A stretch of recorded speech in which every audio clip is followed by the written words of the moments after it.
this. Okay, so we are recording this now. You'll notice that you have on top, on the right side, you have something called the speaker's view.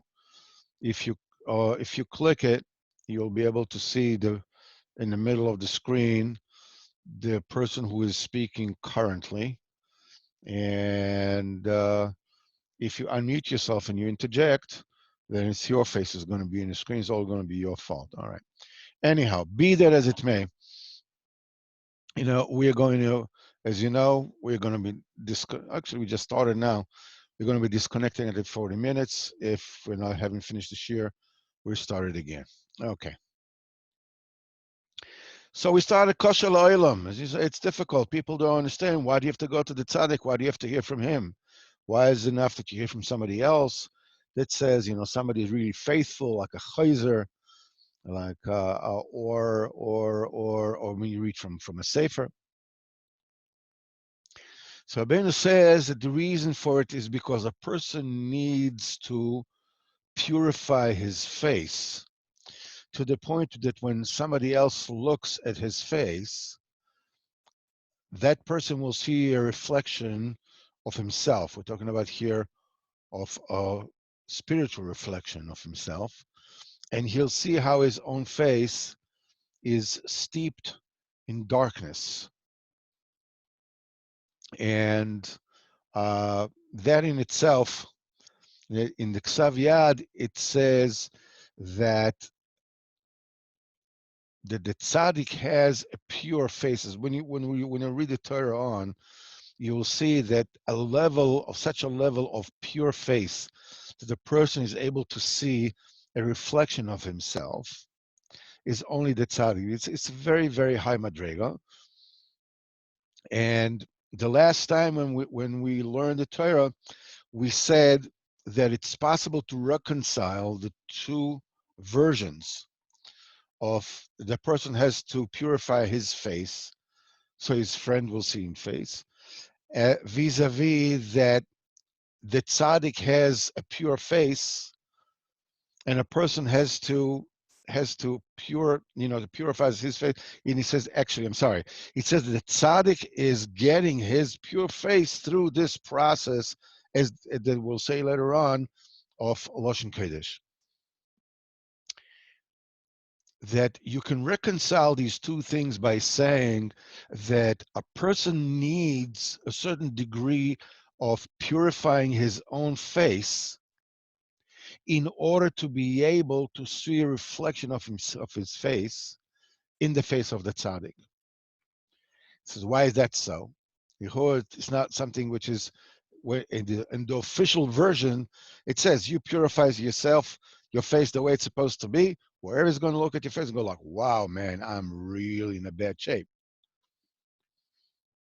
The answer is that unless you purify, and this is a efsha, this is not a firm thing, but it's just a parish to reconcile these two versions, that if unless you purify your own face, and we'll see later on what it means, when you will look at the tzaddik, yes, or anybody purified his face, yes, you will notice that your face is steeped in darkness. But what will happen is you will misinterpret on where the problem lies. Rabbeinu says in Torah Hey that when you hear machlokes between the tzaddikim, that the tzaddikim dispute on one another, Rabbeinu says, with this mishamayim, they're actually admonishing you. And they're saying, mister, you have damaged your mind. Very similar to the way that it says in this particular Torah. And because of that, you're being put to the test. The test is who you're going to pin the blame on. Are you going to say, these two tzaddikim are arguing with one another? If they were really tzaddikim, they wouldn't be arguing. I'm sorry, both of them just don't measure up. I'm out of here. Or the Rabbeinu says that a person will be clean enough, honest enough, close enough to the kedusha to realize, this is a test. If I say that the blemish is in them, then I'm out of here. He says, Mishamayim, they say, unless you actually realize the blemish is in you, he says, because you really don't deserve to be brought closer to HaKadosh Baruch Hu. That's why you put to the test. It's up to you. Will you recognize that that the blemish is in you, and you'll accept the shame, as Rabbeinu says in Torah Vav, Ishma Bizion Yidon V'Ishtoik. You will hear his own degradation and will keep mum because he realizes I'm at fault.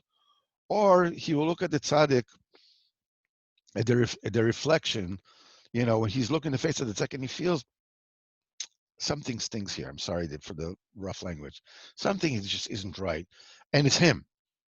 It's the tzaddik.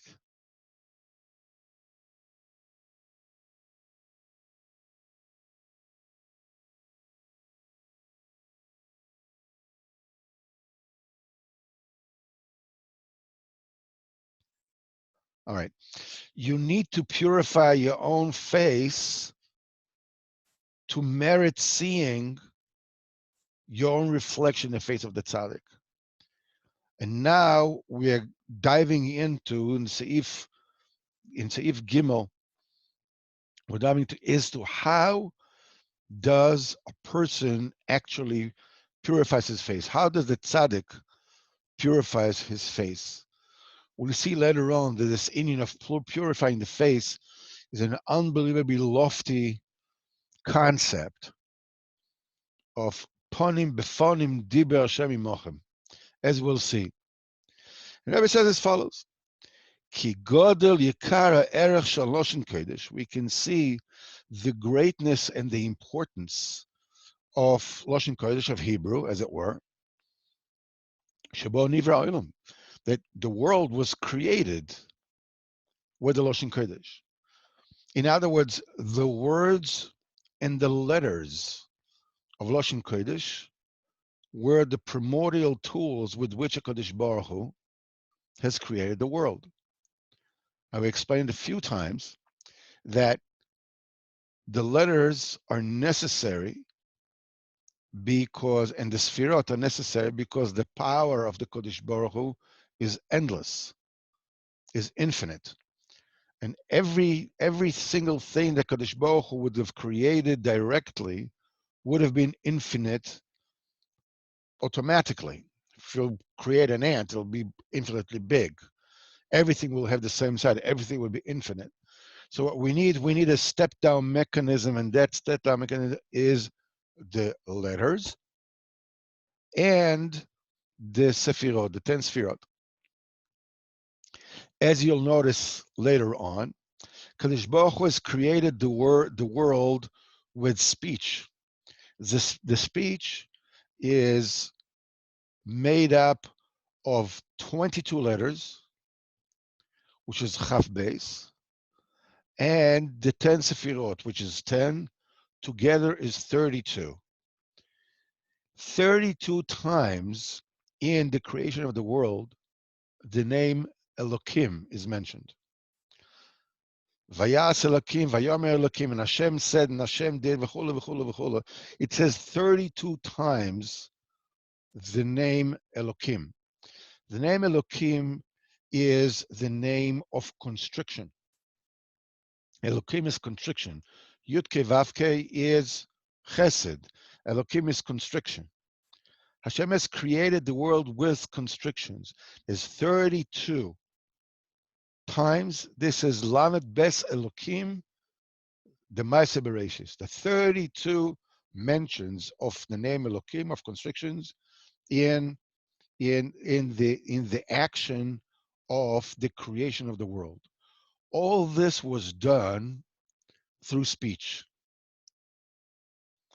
And with this, when we go a little bit deeper, we understand and we find that it is the speech that actually creates a differentiation between the one who speaks on the one that he is speaking to. So when we say that Kadosh Baruch Hu has created the world with speech, with words, with letters, that means that through the speech, Hashem has separated himself from the Bria so that there will be an existence of the Creator and the creation. Same way, a baby that says that a baby doesn't have a das until he tastes tam chita, and he tastes the taste of wheat. Chita is gematria chaf base, 22 letters. That means that when a baby is starting to say mama, dada, means he's referring to somebody else. This is because until that point, from the point of view of the baby, the entire world is one thing. Him and the world is one thing. He just knows that when he's dirty, he starts to cry, it bothers him, and somehow it gets changed. When he's hungry, he cries, and something happens and he gets fed. But there's no realization that there is an I and there is a somebody else. There's a separation between me as an entity and the rest of the world as an entity. This starts with the Dibur. This starts with the beginning of speech.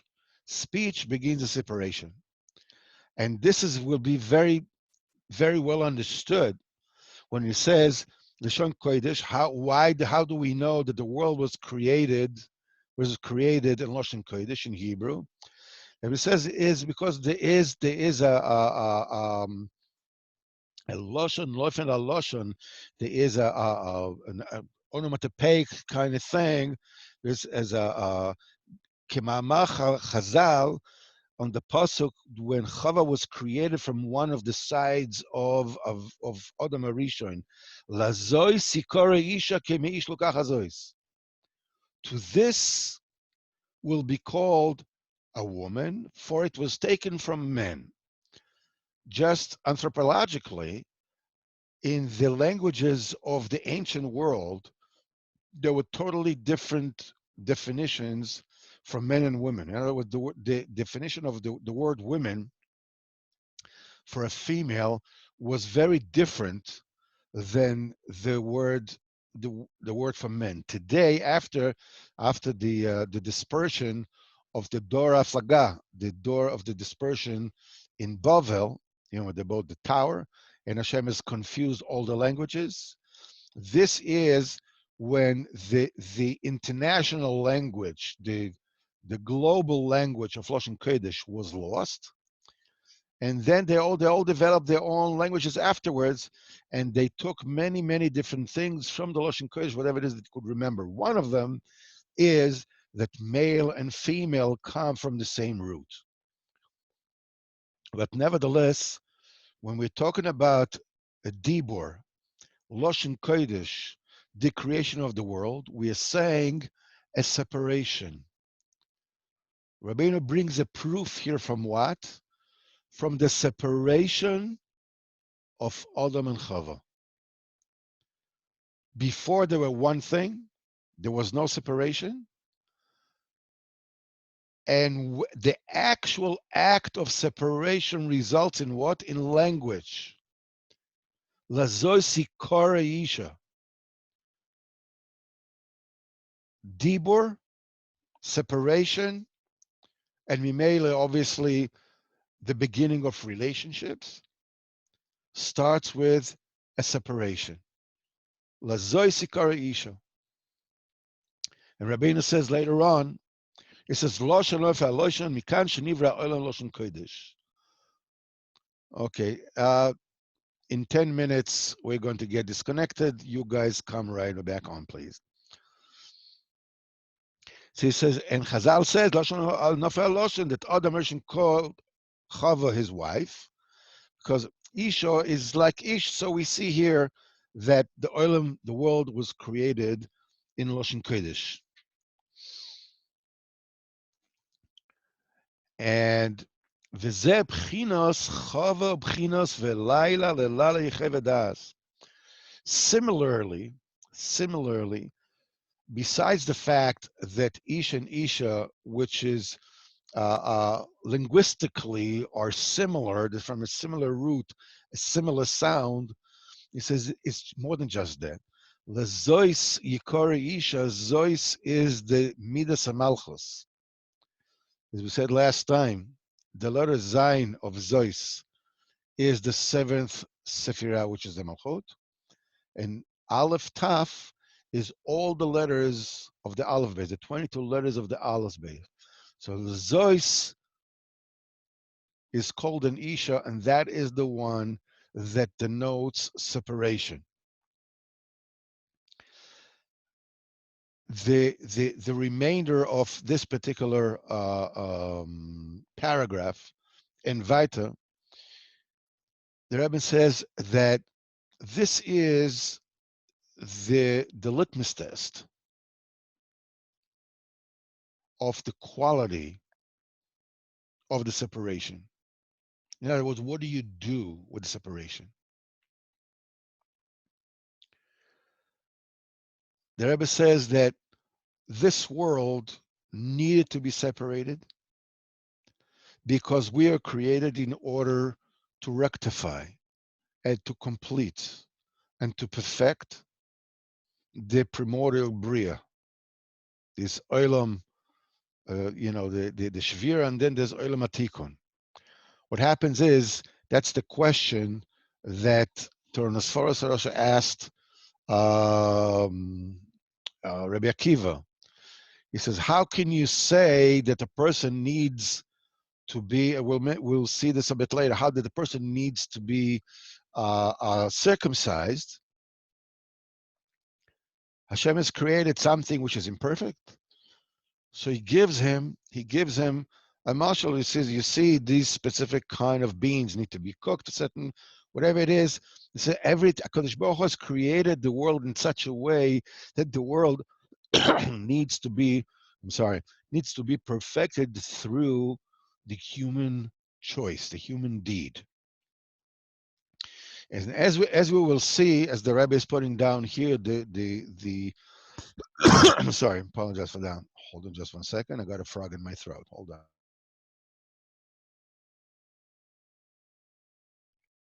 Okay, frog out. Almost a little frog. Anyhow, so before the frog interrupted, the Rebbe here puts the foundation of what's the pshat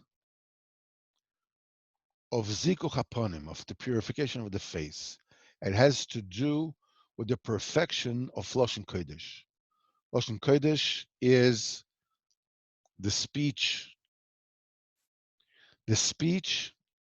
and it's when it is at the peak, at the highest level. We're talking about this is the essence of Chava Isha. No pun intended, obviously. That's one of the reasons that the Gemara says the 10 measures of speech came down to the world. 9 were taken by women. And as we're going into this, we have like 5 minutes before this thing goes off and we start it again. So let me just go on a little tangent on this inyan of separation and speech and wife.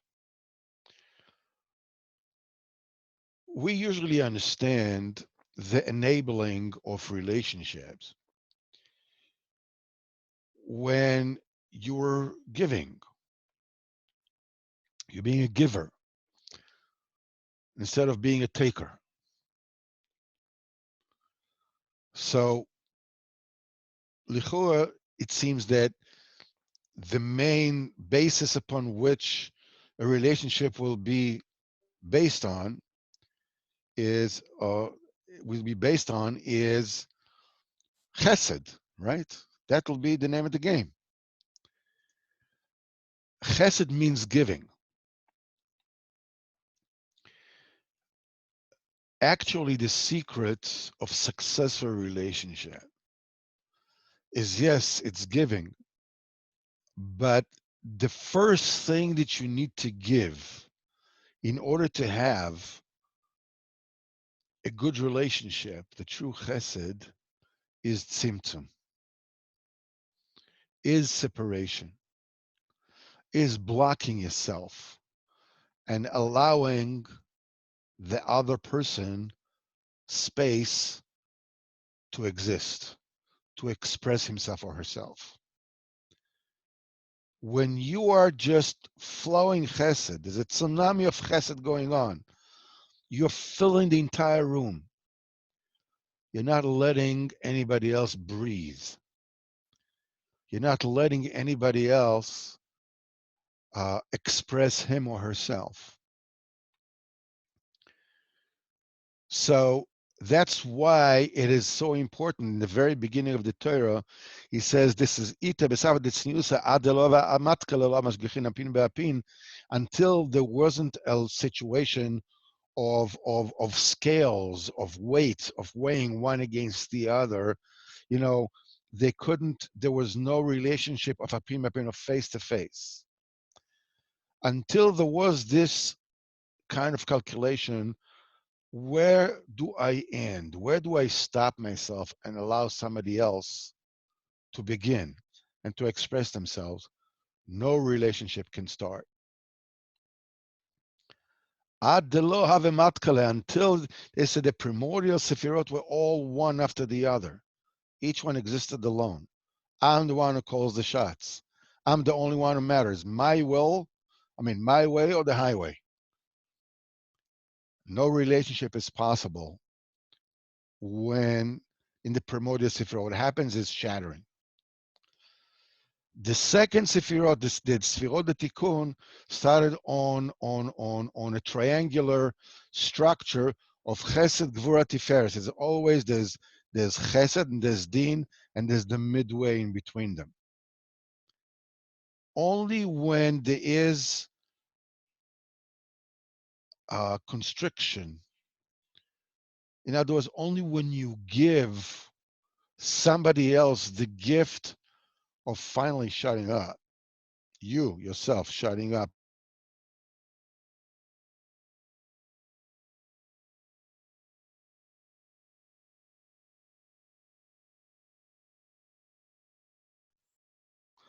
I apologize again. So this in itself, in and on itself, specifically now, tonight, we counted the Malchus Shebegvura. These days, we're dealing a lot with the Sefirot and the inner Sefirot within the Sefirot, the complexity thereof. You know, there always should be a bechina of what we call matkala, of what we call okay. Okay, Khoni is coming on. Khoni, we're going to be disconnected in 1 minute, so please come right back on. I don't know if you can hear me. Okay, Khoni, we're going to be disconnected in 1 minute. Please come right back on. We'll let you in. So he says that that in a relationship, sometimes you have to stand your ground. Sometimes you have to insist that that's the way things should be. This is called netzach. And sometimes you have to give up. You have to step back, which is called hod. But there's always should be a calculation of the yesod or the tiferes. In other words, how much should I insist? How much should I let the other person express?